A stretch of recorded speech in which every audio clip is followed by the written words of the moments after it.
just a few minutes, we're going to tell you what happened in L.A. and the city council. They are basically banning talk radio in Los Angeles. Freedom of speech is on the ropes. This won't stand. There's just no way they can do this. City council can't do this. But I'm telling you, they're going to attack on all fronts. And first it will be talk radio, and then it will be the internet. And we,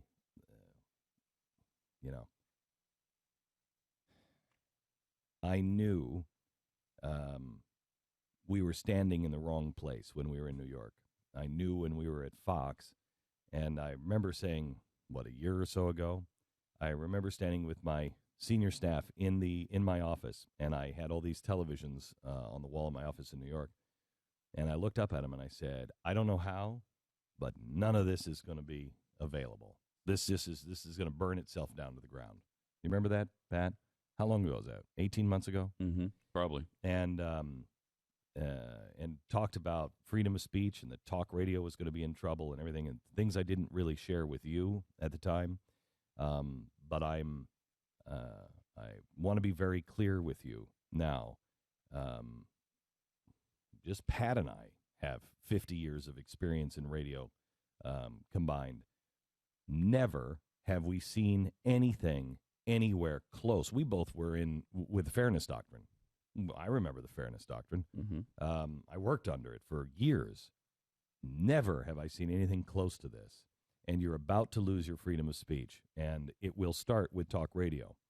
And it will grow from there. What's happening in Los Angeles won't stand, but it should be a sign of the times. And hopefully we're building things at GBTV that will have us the last people standing. I don't know. But I'm working on some things that if I can turn them around fast enough, we just don't have the staff and the money, believe it or not, to be able to work on all of the things that we're trying to do right now. The Tides Foundation has started with $250 million. We're starting with my money.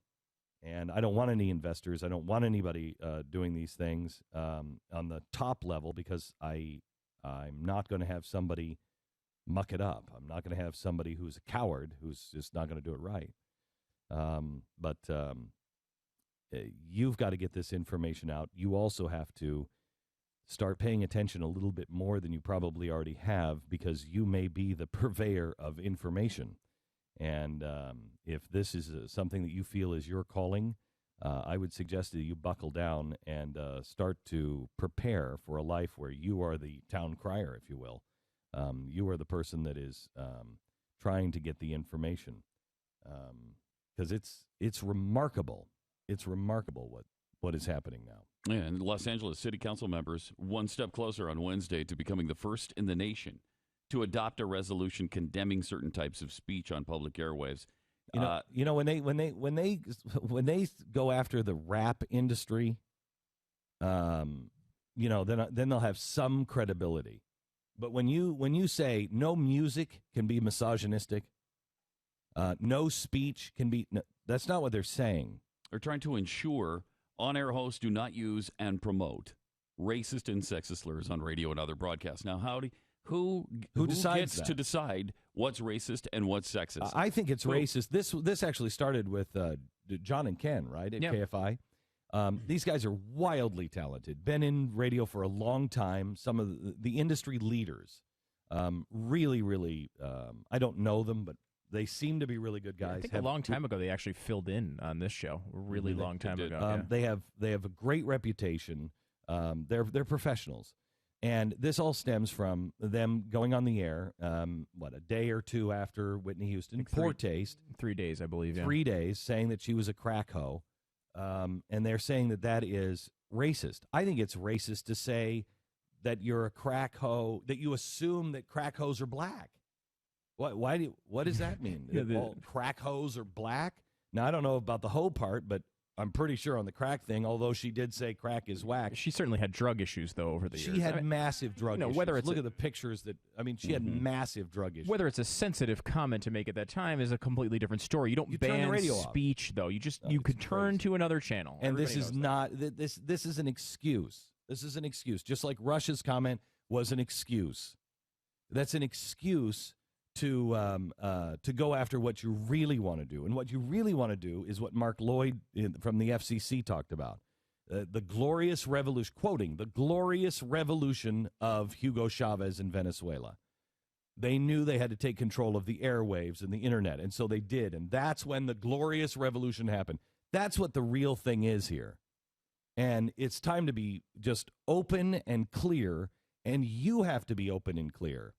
There is a battle going on in America. It is a battle for the Constitution and for America.